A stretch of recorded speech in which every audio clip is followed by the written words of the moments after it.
सर्वम शिवमयम शिवनंता शिवकृपानंता। आज के আমরা আলোচনা করব কুম্ভ লগ্ন কুম্ভ রাশির জন্য 15ই মে 2025 দেবগুরু বৃহস্পতির যে সঞ্চার হতে চলেছে বৃষ রাশি থেকে মিথুন রাশিতে, সেই সঞ্চারের ফলাফল। কুম্ভ লগ্ন কুম্ভ রাশি আপনাদের 7.5 লাস্ট ফেজ শুরু হয়েছে। আপনাদের 4th হাউসে এতদিন বৃহস্পতির অবস্থান ছিল কেন্দ্রে। এবার বৃহস্পতি আপনাদের পঞ্চম ভাবে প্রারব্ধ স্থানে সঞ্চার করবে। এই বৃহস্পতি 5th হাউসে সঞ্চার করে আপনাদের দৃষ্টি প্রদান হবে আপনাদের নবম ভাবে, একাদশে এবং লগ্নে।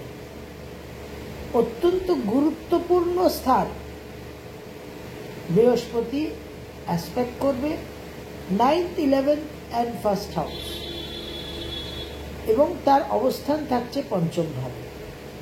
তাহলে নিশ্চিতভাবে এই বৃহস্পতির যে সঞ্চার, এই সঞ্চারে বৃহস্পতির নবম দৃষ্টি আপনাদের রাশি লগ্নের উপর থাকছে।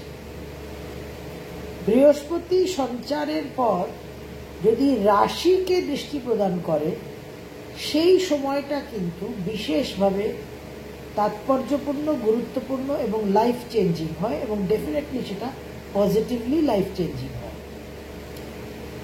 তো আমূলভাবে একটা ভাগ্য পরিবর্তন, ভাগ্যোদয়, বিদেশ যাত্রা, নানান রকম আয় উন্নতি, সামাজিক পরিধি বৃদ্ধি হওয়া, বন্ধু বান্ধব বৃদ্ধি হওয়া, কিছু বিজ্ঞ প্রাজ্ঞ ব্যক্তির সান্নিধ্য, বিজ্ঞ প্রাজ্ঞ ব্যক্তির সঙ্গে আলাপ পরিচয়, এবং নিজের জীবনের যে গতিবিধি, লাইফের বেসিক ট্র্যাজেক্টরিটা চেঞ্জ হবে, এবং সেটা পজিটিভলি চেঞ্জ হবে। যেহেতু কুম্ভ রাশির 7.5 চলছে, সুতরাং সেখানে কিছু প্লাস মাইনাস থাকবেই, কারণ 7.5 আপনার জীবনে কি ট্র্যাজেক্টরি তৈরি করছে, আপনার দশা অন্তর্দশা কি চলছে, আপনার জন্মছকের বেসিক ফান্ডামেন্টালস কতটা স্ট্রং, সেগুলো সবই কিন্তু বিচার্য। বাট অল সেড অ্যান্ড ডান, রাশির উপর নবম দৃষ্টি বৃহস্পতি ডেফিনেটলি একটা পজিটিভ রেজাল্ট আপনাকে দেবে। এবার কত পার্সেন্ট আপনি পাবেন সেটা কিন্তু সব কিছু ক্যালকুলেশনের পর। নবমে বৃহস্পতির দৃষ্টি, পিতার ভাগ্যোদয় হবে, বাবার জন্য বিশেষ শুভ, গুরু লাভের সম্ভাবনা, বিদেশ ভ্রমণ, তীর্থ ভ্রমণ, হায়ার এডুকেশন করতে চাইলে হায়ার এডুকেশনে সাকসেস, এবং খুব ভালো কর্ম পরিবর্তনের যোগ। একাদশে বৃহস্পতির দৃষ্টি, আয় উন্নতি, বড় ভাই বোনদের সঙ্গে একটা সম্পর্কের উন্নতি, সম্পর্কের মাধুর্য বৃদ্ধি হওয়া, বন্ধু বান্ধবের সাফল্য, বন্ধু বান্ধবের জীবনে একটা উন্নতি, এবং সেখান থেকে আপনি কিছু সহায়তা পেলেন। তার সঙ্গে 11th বৃহস্পতির দৃষ্টি, মানে আপনার যে অ্যাম্বিশন, আপনার যে উচ্চাকাঙ্ক্ষা, সেগুলো খুব প্রিন্সিপাল ওরিয়েন্টেড হবে। ন্যায়পরায়ণতার মধ্যে দিয়ে আপনি কিন্তু অনেক কিছু চাইবেন। এবং লগ্ন রাশিতে বৃহস্পতির দৃষ্টি অবশ্যই আপনাকে বেসিক, খুব মৌলিকভাবে একটা প্রোটেকশন দেবে। এবার কুম্ভ রাশিতে কিন্তু রাহুর সঞ্চার হবে, বৃহস্পতির সঞ্চারে ব্যাক টু ব্যাক 18th মে। রাহু যখন এসে আপনার রাশি লগ্নে প্রবেশ করবে, তখন বৃহস্পতির সঙ্গে রাহুর মিউচুয়াল দৃষ্টি বিনিময়, অ্যাসপেক্ট এক্সচেঞ্জ হবে, এবং লগ্নে রাহু, লগ্নে বৃহস্পতির, লগ্ন রাশিতে রাহু, লগ্ন রাশিতে বৃহস্পতির প্রভাব, অ্যাসপেক্ট, পঞ্চমে বৃহস্পতি অবস্থিত, পঞ্চমে রাহুর অ্যাসপেক্ট, এবং নবমে রাহু এবং বৃহস্পতির যৌথ অ্যাসপেক্ট। এই যে এনার্জি প্যাটার্নটা, এই যে প্রভাবের ট্র্যাজেক্টরিটা, এর সঙ্গে কুম্ভ রাশি যাদের যাদের সাড়ে সাথে চলছে, এটা কিন্তু বিশেষভাবে লাইফের নানান রকম মোড় কিন্তু আপনাদের ঘোরাবে, যেটা বারবার সব রাশি লগ্নের আলোচনার ক্ষেত্রে উল্লেখ করছি যে রাহু আমাদের গাছে তুলে মই কেড়ে দেয়, কিন্তু গাছে তোলাটা ইম্পর্টেন্ট। গাছে তোলার জায়গায় রাহুর চেয়ে বেশি ক্ষমতাশালী শক্তিশালী কেউ নেই, সুতরাং রাহুকে বাদ দিলে হবে না, রাহুকে দুচ্ছাই করলে হবে না। Rahu is very important. Materialistically সব রকম রেজাল্ট পাওয়ার জন্য রাহুর শরণাপন্ন হতেই হবে।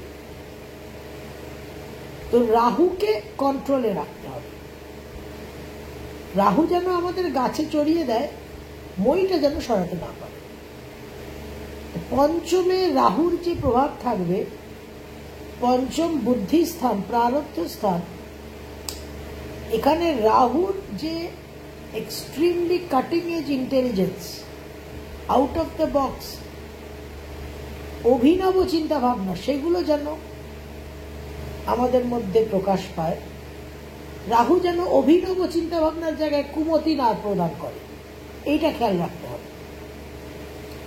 নবমে রাহুর দৃষ্টি প্রভূত ভাগ্যোন্নতির কারক হতে পারে। আবার নবমে রাহুর দৃষ্টি বাবা পিতৃস্থানীয় মানুষের সঙ্গে দূরত্ব করতে পারে, গুরুস্থানীয় মানুষের সঙ্গে দূরত্ব সৃষ্টি করতে পারে, সেইগুলো যেন আমাদের জীবনে না ঘটে। এই জায়গাগুলো কিন্তু আমাদের খেয়াল রাখতে হবে।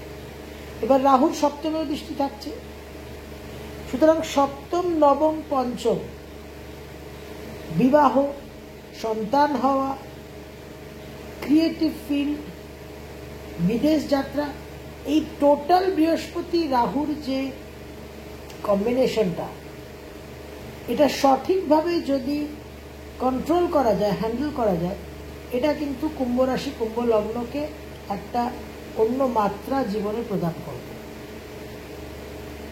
এবং যাদের সাড়ে সাতিতে প্রভূত উন্নতি হয়, তারা কিন্তু এরকম অ্যাডিশনাল এনার্জি, অ্যাডিশনাল ইনফ্লুয়েন্সের কন্ট্রিবিউশনটা পেয়ে থাকে।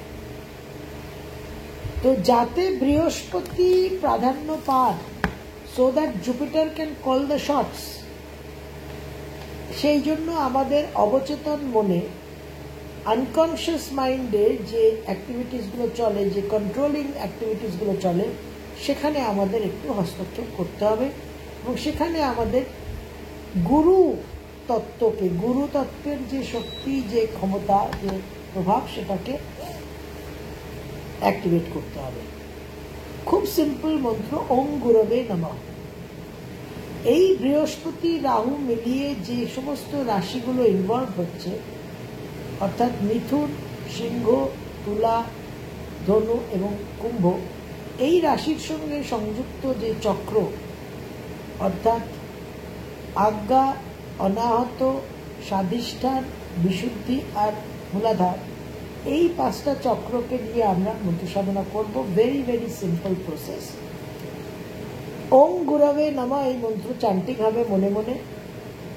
কল্পনা করবেন ভগবান শ্রী দক্ষিণামূর্তির রূপকে এবং মূলাধার দিয়ে শুরু করবেন, অর্থাৎ শরীরের পিছনের অংশে যেখানে আমাদের টেলবোন অবস্থিত আছে, যেখান থেকে স্পাইনাল কর্ড, মেরুদণ্ড শুরু হচ্ছে। ভগবান শ্রী দক্ষিণামূর্তির স্বরূপকে কল্পনা করে তার এনার্জিকে আবাহন করবেন, করে মনে করবেন যে ভগবান শ্রী দক্ষিণামূর্তির শক্তি, এনার্জি, ঊর্জা, কৃপা মূলাধার দিয়ে প্রবেশ করে মেরুদণ্ড দিয়ে ঊর্ধ্বগামী হয়ে সমস্ত চক্রকে ভেদন করতে করতে আমাদের এই আজ্ঞা চক্র ভুরুর মাঝখান দিয়ে আবার বেরিয়ে ভগবান শ্রী দক্ষিণামূর্তির কাছে সমর্পিত হচ্ছে। ইন দ্য প্রসেস কি হচ্ছে, যে সমস্ত চক্রে গুরু তত্ত্ব আবাহন হয়ে, স্থাপন হয়ে একটা প্রাধান্য প্রাপ্ত হচ্ছে এবং রাহু কন্ট্রোলড হচ্ছে, পিউরিফাইড হচ্ছে, অপটিমাইজড হচ্ছে। এর সঙ্গে আমরা ব্রেথ কানেক্ট করে, শ্বাস প্রশ্বাসকে সংযুক্ত করে একটা ছোট মন্ত্র সাধনা করব। সেটা অত্যন্ত সহজ সরল। ওম গুরবে নমঃ। ওম আপনি মূলাধার দিয়ে শুরু করলেন, 5টা চক্র আমরা আইডেন্টিফাই করেছি। ওম বলে লম্বা শ্বাস নিলেন, গুরবে বলে সে শ্বাসকে আরো জোরালো করলেন এবং মূলাধারে স্থিত করলেন। নমঃ বলে যখন শ্বাস ত্যাগ করছেন তখন মনে করবেন যে ওই চক্রে মূলাধারে সমস্ত রাহুর যে নেগেটিভ অসুবিধাজনক এনার্জি হতে পারে সেগুলো সব রিলিজ হয়ে যাচ্ছে এবং বৃহস্পতি কন্ট্রোলিং ফ্যাক্টরে থাকছে, কন্ট্রোলিং পজিশনে থাকছে। ওং গুরবে নমঃ। এইভাবে প্রত্যেকটা চক্রে মূলাধারে, স্বাধিষ্ঠানে, অনাহততে, আজ্ঞাতে, বিশুদ্ধিতে করবেন। 11 বার, 21 বার, 54 বার, যার যেরকম সুযোগ সুবিধা। 30শে এপ্রিল অক্ষয় তৃতীয়ার পুণ্যতিথি থেকে শুরু করে 12ই মে বুদ্ধ পূর্ণিমার পুণ্যতিথিতে আমরা এই অনুষ্ঠান ব্রতকে সমাপ্ত করব, যাতে বৃহস্পতির অতিচার গতির যে সমস্যা, উপর নিচ, আপ ডাউন, ফোকাস হারানো এবং খুব ফাস্ট সুপারসনিক স্পিডের রেজাল্টস আসবে, এবং সেই রেজাল্টসের মধ্যে কোনটা আমি অ্যাকসেপ্ট করব, কারণ রাহুর মিক্সচার থাকছে, সেখানে রাহুর মিশ্রণ থাকছে। তো খুব কুইক, দ্রুত গতিতে আমাকে সিদ্ধান্ত নিতে হবে এবং সঠিক সিদ্ধান্ত নিতে হবে। এবং আমার পঞ্চমে বৃহস্পতি, পঞ্চম আমার বুদ্ধিস্থান, এবং আমার লগ্ন রাশিতে রাহু এসে বসছে মাথার উপরে। মাথা কাটা আর মাথা, এই দুটো মিলিয়ে রাহু কেতু। তো এই যে মাথা রাহু, সেই রাহু এসেই আমার মাথায় বসছে এবং তার পঞ্চমে দৃষ্টি থাকছে। সুতরাং কুম্ভ রাশি, কুম্ভ লগ্নের জন্য একটা এক্সট্রিম চ্যালেঞ্জ, এবং 7.5 সেকেন্ড হাফ, এই লাস্ট হাফ। তো কি ডিসিশনস, কি চয়েসেস আমরা জীবনে নিচ্ছি সেটা কিন্তু ভেরি ভেরি ইম্পর্টেন্ট। কারণ 159 লগ্ন, পঞ্চম, নবম, 3টে ধর্ম পুরুষার্থ অ্যাক্টিভেটেড হচ্ছে। Please don't, very very important.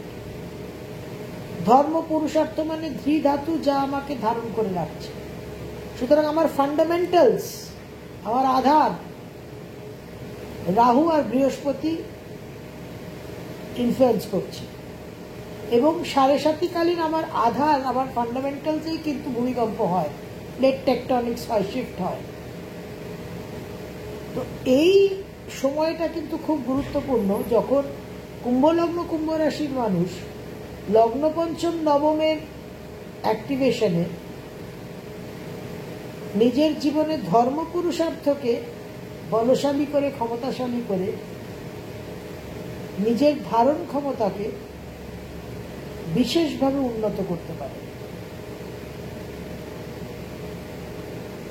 তো এই বৃহস্পতি আর রাহুর কমপ্লেক্স এনার্জিকে আপনাদের বুঝতে হবে এবং সঠিক এনার্জিকে সিলেক্ট করে সঠিক সিদ্ধান্তগুলো নেওয়ার কিন্তু বিশেষ সময়, এবং সঠিকভাবে যদি আপনারা জীবনকে চালনা করতে পারেন, অতি অবশ্যই কিন্তু একটা অভূতপূর্ব রেজাল্ট আপনারা পাবেন।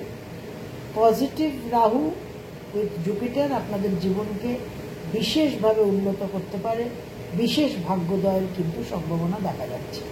সর্বং শিবময়ম শিবানন্তা শিবকৃপা।